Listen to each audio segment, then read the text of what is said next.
우리는 지난주까지 디모데 전후서의 말씀을 함께 배웠습니다. 오늘부터는 디도서의 말씀을 함께 나누면서 은혜를 받고자 합니다. 우리가 지금 배우고 있는 이 말씀을 향하여 목회서신이라 이렇게 이야기하고 있습니다.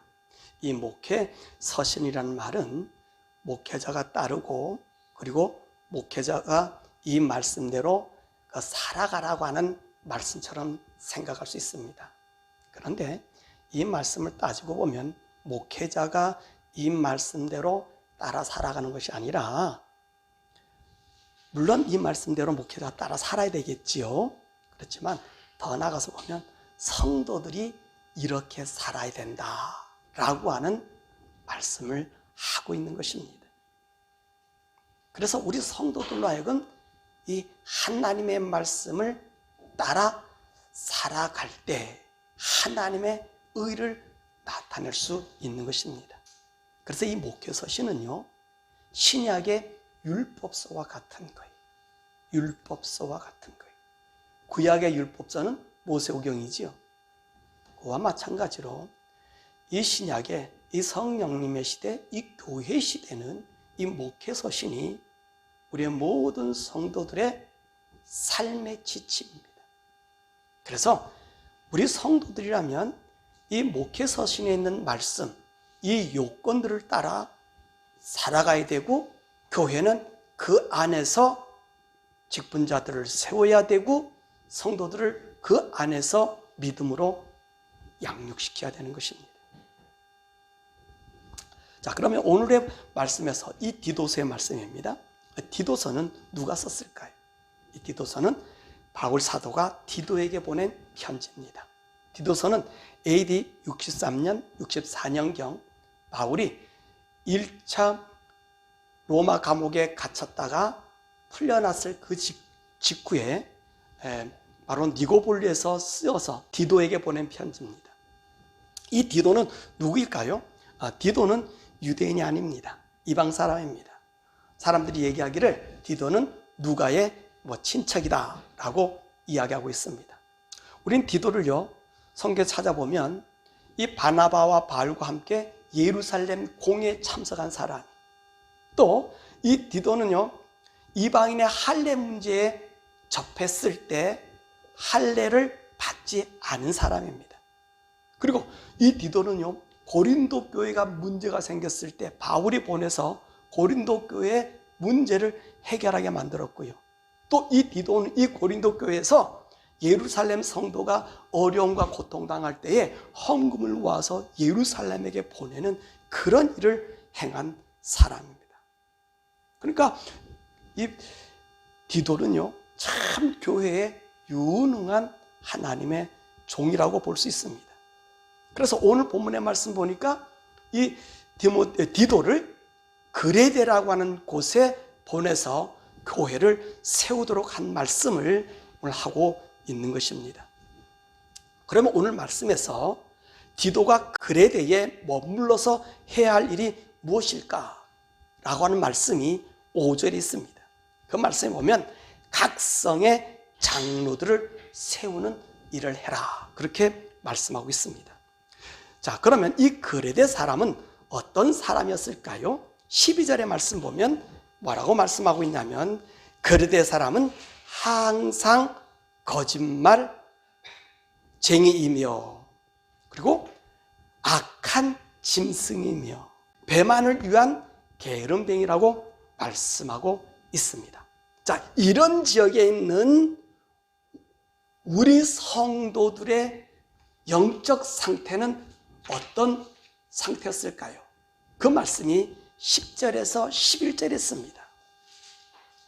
이들이 어떤 영적 상태냐면 불순종하는 자들이며 헛된 말을 하며 속이는 자들이 많이 있다, 그렇게 얘기했습니다. 그럼 왜 이 그레데에 사는 성도들이 이 지경이 되었을까요? 그 11절에 그 말씀을 하고 있습니다. 한번 우리 11절을 함께 읽어보시겠습니다. 시작. 그들의 입을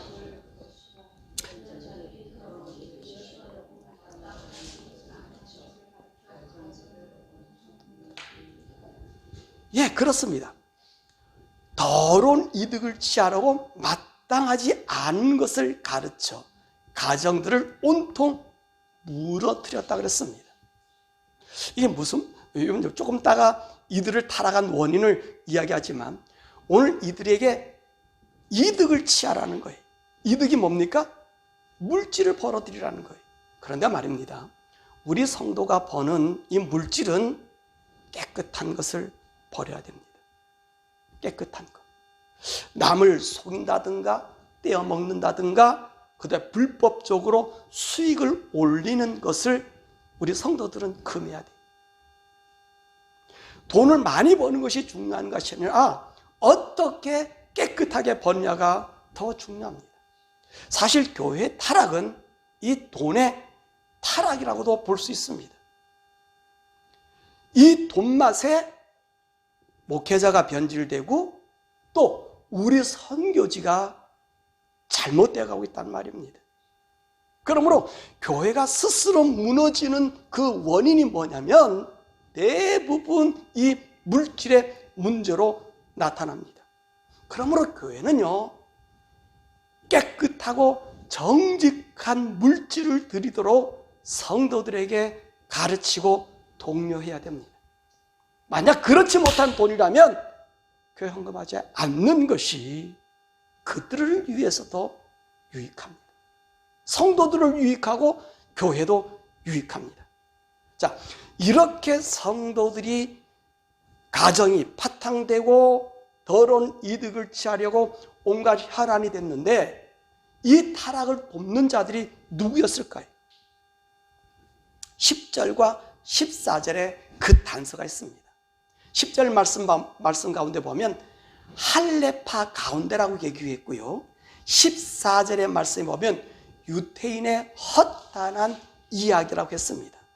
그래서 오늘 이들을 타락하게 만든 사람이 누구냐 했더니 할례파 유대인들이 우리 성도들의 신앙을 타락으로 이끌었습니다. 또한 14절의 말씀 보니까 진리를 배반한 사람들이 있다라고 말씀했습니다. 이들이 누구냐면 세속적 영지주의자들이라는 말씀입니다. 그러면 우리 성도들의 신앙을 타락하게 만든 자들이 누구예요? 할례파 유대인과 그리고 세속적 영지주의자들입니다. 이 유대인들이 우리 성도들을 허탄한 것으로 그리고 할례로 이끌어가는 일이 뭐냐면 이들은요, 하나님의 말씀을 신화적으로 해석을 많이 했습니다. 여러분들이 우리가 몇 번의 설교를 들어서 알지만 유대인들이 중요시 여기면서 배우는 책들이 있어요. 그것이 무슨 책이에요? 그것이 미드라시, 미시나, 그리고 게마르, 탈무드, 위경, 외경. 이 책들은요, 토라, 율법입니다. 모세 오경을 해석하고 이거를 법제화 만들고 이것을 아름다운 교훈으로 사람들을 가르칠 요양으로 만들었습니다. 뿐만 아니라 구약 성경에서 잘 알려지지 않는 이해하기 어려운 부분들을 창세기나 출애굽기를 이 설화화시켜서 비하인드의 이야기를 한 것입니다. 그래서 이들은 이 이야기를 성경만큼이나 중요시한다는 것입니다. 그러므로 이들이 율법과 복음을 겸하여 섬기도록 이끌어 나간 것이, 왜냐하면 이들에게야 구수하잖아요. 그래서 이 유대인들의 죄가 뭐냐면 복음에다가 율법을 섞는 거예요. 복음에다 율법을 섞는 게 아닙니다. 무슨 말씀이 하세요? 우리 착각하고 있는데 복음은 복음이지 율법화가 될 수가 없어요. 그래서 우리 예수님께서 산상수훈에서 율법을 재해석해 주시고 그리고 우리 성도가 따라할 법인 천국의 복인 팔복을 강해 주신 거예요. 그래서 이제는요, 율법이 아닌 생명의 성령의 법인 오늘 신약의 하나님의 말씀을 따라서 성령의 법을 따라서 우리가 살아가는 거예요. 율법을 거기다 혼합시키면 안 돼요. 혼합시키면 안 돼요. 복음입니다. 복음은 성령과 예수 그리스도의 구원의 은총으로 살아가는 이 법과 이 은혜에 따라 살아가야 돼요. 우리 주님이요, 산상수훈을 말씀하시기 전에 그 전에 이런 말이 나와요. 새 가죽 부대와 낡은 가죽 부대, 그리고 새 옷과 헌 옷을 얘기하면서 뭐라고 얘기하냐면, 만약에 새 포도주를 낡은 포도주에 담으면 어떤 일이 생겨요? 포도가 다 터져서 두 개 다 못 쓰게 된다 그랬어요. 또 새 옷을 헌 옷에다가 찢어서 붙이면 다 못 쓴다 그랬어요. 그리고 나서서 산상수훈은 우리에게 가르쳐 주신 거예요. 천국의 복음을 얘기한 거예요. 이건 구약의 법이지. 구약의 법을 신약의 법에 적용시키는 게 아니에요. 이거는 생명의 성령의 법. 그래서 로마서 7장까지는 구약에 대한 이야기를 하다가 8장에는 생명의 성령의 법을 얘기하는 거예요. 예수의 법을 얘기하는 거예요. 그런데 오늘 할레파 유대인들은 바로 이 율법을 섞어서 예수 그리스도의 십자가의 복음을 무색해 만드는 거예요. 그러므로 이들의 타락을 도운 자들이 할레파 유대인들이에요. 또 한 사람은 누구라 그랬습니까? 세속적 영지주의자들이라고 그랬습니다. 이 사람들은요, 그레데 사람의 특성을 아주 잘 살려주는 자들이 이 세속적 영지주의자들이. 그러므로 교회 안에 이 타락의 문화를 한껏 끌어올리게 만든 것입니다. 자, 이런 곳에서 디도가 할 일이 무엇입니까? 5절입니다. 이들이 할 일은 성결한 하나님의 사람들을 교회 지도자로 세우는 것이. 그래서 6절의 말씀 보니까 장로는 어떤 사람이어야 돼요? 책망할 것이 없는 한 아내의 남편으로, 그죠? 정말로 신실한 자녀들, 가장을 이야기하고 있습니다. 왜 장로는 반드시 가정을 이루어야 됩니까? 이 그레데는 방탕한 도시입니다. 그곳에서 온전한 가정을 이루는 것은 특별한 것이. 그런데 이 특별한 것이 무엇이냐면 하나님의 창조의 질서를 회복해 보이는 거예요. 무슨 말씀이 하십니까? 지금 동성연애 활발하게 온 세계가 끌고 나가죠. 교과서도 이제 막 만들잖아. 다 바꾸잖아 지금요. 그래서 남성 여성 내가 선택하는 이 선택이 자유 인권으로 생각하고 이게 올바른 교육으로 생각합니다. 이건 누구의 질서를 무너뜨리는 거예요? 하나님의 창조의 질서를 무너뜨리는 거예요. 이 그레데가 이와 같은 짓거리를 하고 있었단 말입니다. 거기에 장로가 되는 사람은 온전한 가정을 이루라. 하나님의 창조 질서를 이야기해 주는 거예요. 이런 장로를 세우기 위해서 디도를 그레데에 남겨둔 것입니다. 자, 그리고 이 장로를 7절에 뭐라고 얘기했냐면 하나님의 청직이라고 명령하고 있습니다. 그렇게 말씀하고 있습니다. 자, 그러면 이 하나님의 청직인 장로를 세우려면 어떤 조건을 가져야 되지요? 7절에서 9절입니다. 첫 번째로 책망할 것이 없으며 제 고집대로 하지 아니하고 급히 분을 내지 아니하며 술을 즐기지 아니하며 구타하지 아니하며 더러운 이득을 탐하지 아니하며 나그네를 대접하며 선행을 좋아하며 신중하며 의로우며 거룩하며 절제하며 하나님의 말씀을 그대로 지키는 자다. 여러분, 오늘 교회 직분자들은 이 요건을 갖추라는 거예요. 이 요건을 맞출 수 있는 자가 교회 몇 명이나 있을까요? 그런데 말입니다, 이런 까다로운 장로의 자격을 갖춘 자를 세우는 목적이 무엇일까요? 9절입니다. 9절입니다. 우리 9절 한번 같이 읽어보시겠습니다. 밑본 말씀의 가르침을 그대로 지켜야 하리니 이는 능히 바른 교훈으로 권면하고 거슬려 말하는 자들을 책망하게 하려 함이라. 왜요? 오늘 할레파 유대인이나 세속적 영지주의자들에 빠져서 우리들의 신앙이 하나님의 교훈을 거스리는 자들을 이 장로가 꾸짖기 위해서, 책망하기 위해서, 그래서 장로를 세우는 거예요. 두 번째로 15절과 16절입니다. 무슨 말씀이에요? 깨끗한 자들을 만들 목적이 있습니다. 자, 오늘 본문의 말씀에 깨끗한 자와 그렇지 못한 자들을 분류하고 있지요. 우리 15절과 16절에 한번 같이 읽어보십시다. 15절, 깨끗한 자들에게는 모든 것이 깨끗하나 더럽고 믿지 않은 자들에게는 아무것도 깨끗한 것이 없고 오직 그들의 마음과 양심이 더러운지라. 그들이 하나님을 시인하나 행위로는 부인하니 가증한 자요 복종하지 아니하는 자요 모든 선한 일을 버리는 자니라. 여러분, 깨끗한 자와 더러운 자의 구분. 이 깨끗한 자는 어떻다고 했어요? 모든 것이 깨끗하다고 얘기했습니다. 자, 그러면 깨끗한 자가 왜 깨끗해질 수밖에 없지요?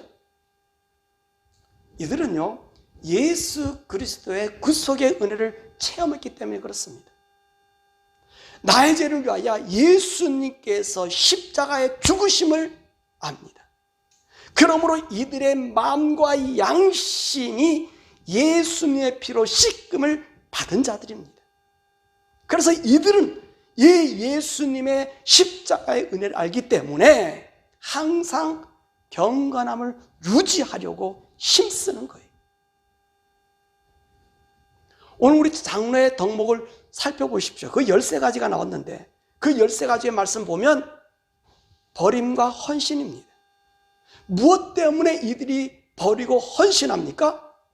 예수님의 구속의 은혜를 자기가 받았기 때문에, 이 십자가 사랑 때문에, 이 사랑 인하여 우리를 변화시켜 죄의 길에서, 죽음의 길에서 돌이키게 하였고, 이 죄를 나로 하여금 버리게 만들었고 또 멀리하게 하였고, 그분으로 인하여 날마다 그분의 성품이 내게 채워지기 때문에 우리가 죄를 짓는 일이나 죄 지을 곳이나 우리의 믿음의 행위를 날마다 성령 안에서 채워지기 때문에 죄와 상관된 부분에서 벗어난다는 거예요.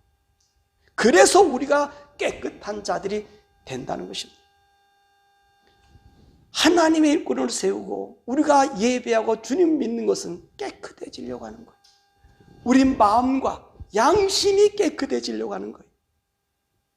그러려고 우리가 예수를 믿고, 그러려고 예배하고, 그러려고 때로는 여러분들이 헌금을 드리는 거예요. 그러므로 우리가 깨끗하다는 얘기는 내가 예수님의 십자가의 피에 구원받은 증거를 가진 자란 말이죠. 그럼 이 더러운 자는 왜 더럽습니까? 16절에 뭐라고 얘기하고 있습니까? 16절을 다시 한번 읽어보십시다. 자, 그들이, 더러운 자들이에요. 그들이 하나님을 시인하나 행위로는 부인하니 가증한 자요 복종하지 아니하는 자요 모든 선한 일을 버리는 자라. 와우. 16절에 이들을 향하여 뭐라고 말씀하십니까? 그들은 하나님을 어떻게 한다고요? 시인한대요. 그러면 이들이 시인한다는 말은 하나님을 어떻다? 믿는다는 말이지. 그러면 왜 이들이 하나님을 믿으면서 더러운 자라고 인정받게 되었을까요? 뭐라 그랬습니까? 하나님을 입으로는 시인하고 믿지만 행위로는 뭐 한다 그랬습니까? 부인한다고 했습니다. 입으로는 하나님을 시인한다는 거예요. 그런데 삶이 따라가지 않는다. 믿음의 삶이 이루어지지 않는다. 그래서 이들을 가증한 자요 복종하지 않는 자요 모든 선한 일을 버린 자라고 말씀하십니다.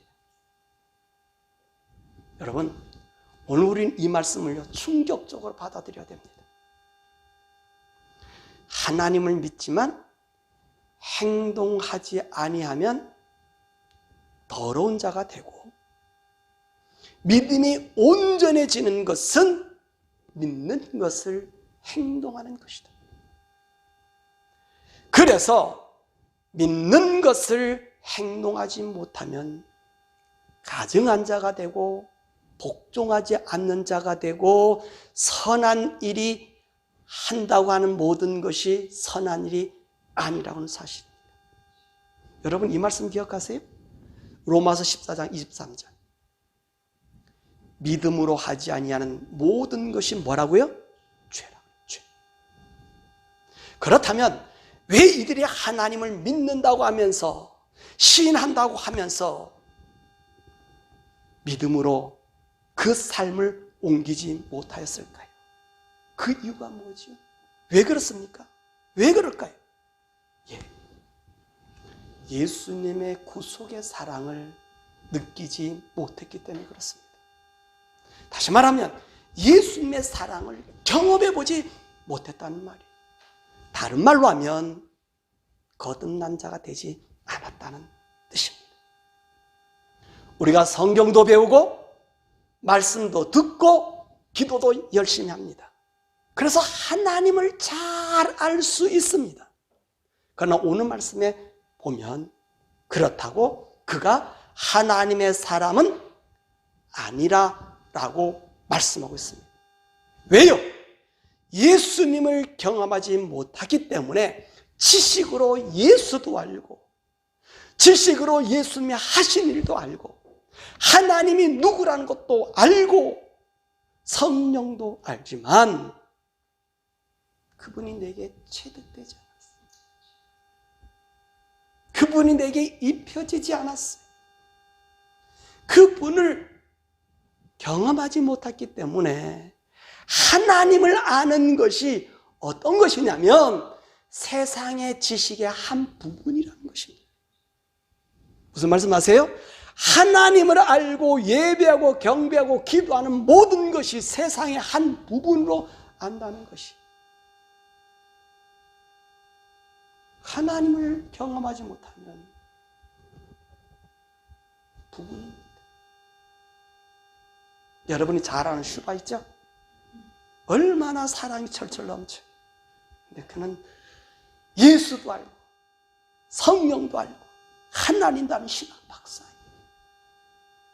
그 사랑을 옮기려고 의학을 하고요, 교육학도 하고요, 철학도 하고요. 그래서 그 사랑을 실천해 보려고 아프리카 가서 사랑의 성자가 되었어요. 근데 그는 하나님을 안 믿었어요. 예수를 못 믿었어요. 정말 예수님이 오셨을까? 그러고 죽었어요. 아이러니하잖아요. 하나님을 그렇게 잘 아는데, 그가 살아가는 것은 성경 말씀에 발걸음 옮겼는데 예수가 과연 인간으로 오셨을까? 그러고 죽었어요. 왜 그랬을까요?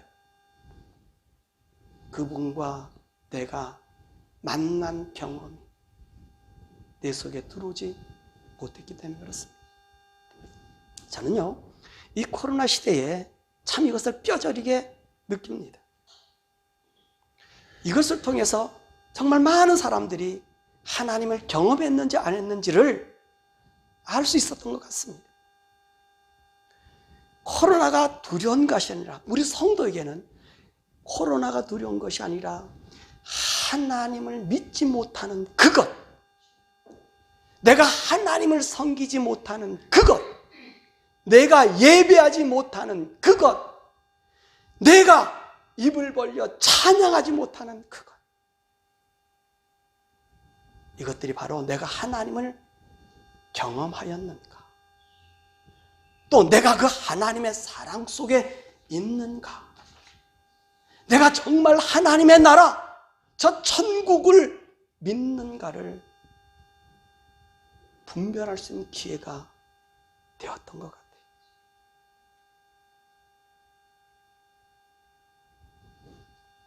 오늘 이렇게 주님을 믿지 못하고 행동하지 못한 사람들을 본문의 말씀에 어떤 자라고 얘기했다고 그랬죠?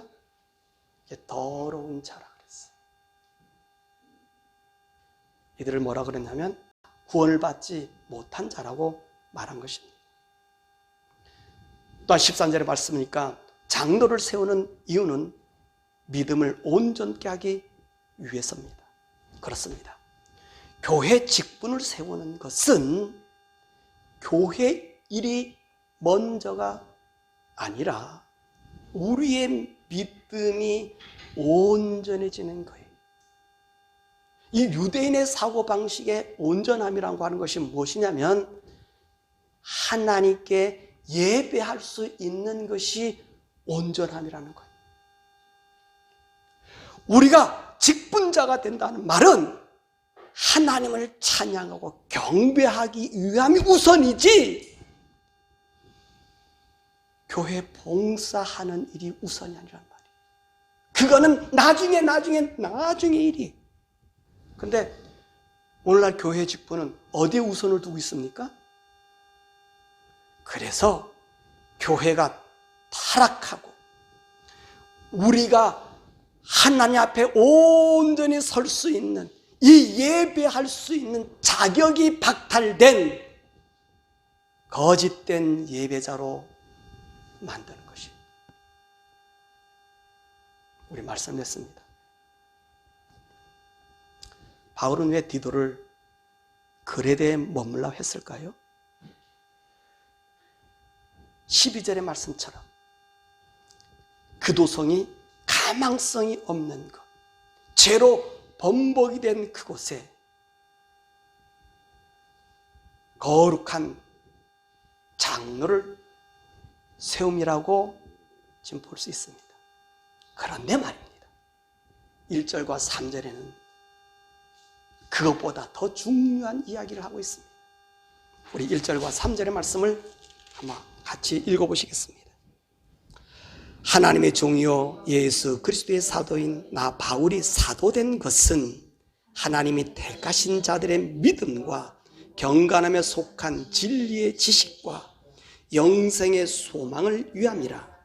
이 영생은 거짓 없으신 하나님이 영원 전부터 약속하신 것인데 자기 때에 자기의 말씀을 전도로 나타내셨으니 이 전도는 우리 구주 하나님이 명하신 대로 내게 맡기신 것이라.